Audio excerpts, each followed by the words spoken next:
Hi, welcome to The Mixing Touch. Thanks for dropping by my bar. I'm Alex, and the goal of this channel is to help you recreate luxury cocktails in the comfort of your own home. This time around, I'm mixing up this non-alcoholic cocktail creation of mine. It's called Orange Drop, and it's really delicious and citrusy.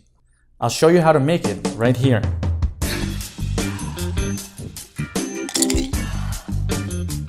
Whenever I come up with a new cocktail recipe, the first thing I ask myself is what flavor do I want to evoke? What do I want to express the most? And in this case, I chose to go with orange. And so that's the first ingredient. So we're using 2 ounces of fresh squeezed orange juice for this. That's 1. And that's 2. I also really wanted to give this drink a slightly acidic kick, so I decided to go with 1 ounce of fresh squeezed lemon juice.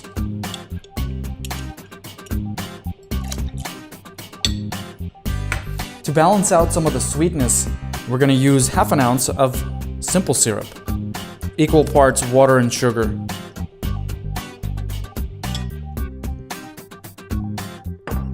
And last but not least, I'm going to take some orange bitters from my bar.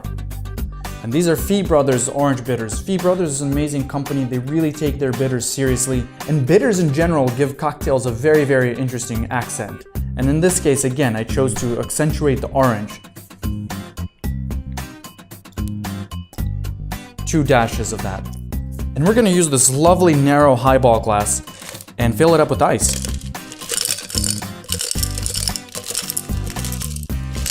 And put that mixture in our Boston shaker and give it a good shake.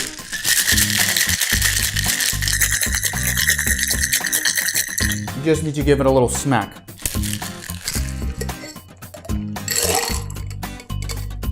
Take a hawthorn strainer, and we're gonna strain this amazing golden goodness into our highball glass. And you'll notice that doesn't fill it up all the way. There's a bit of space left, and that's intentional. Because the last thing we're gonna do is just spike it a tiny bit with LaCroix. And I chose LaCroix lemon, because that helps to balance out some of that orange flavor. And in case you're wondering, yes, it is pronounced LaCroix, not LaCroix. The whole point is to make a mockery of Perrier. I'm just gonna top it off like that. Get a little fizz on top. As with every premium cocktail, you need a garnish. In this case, I'm using candied ginger.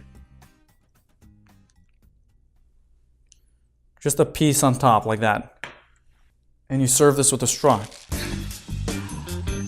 And thanks again for stopping by. I really hope you enjoyed this video. If you did, please give me a thumbs up down below and subscribe to my channel, The Mixing Touch, while you're at it.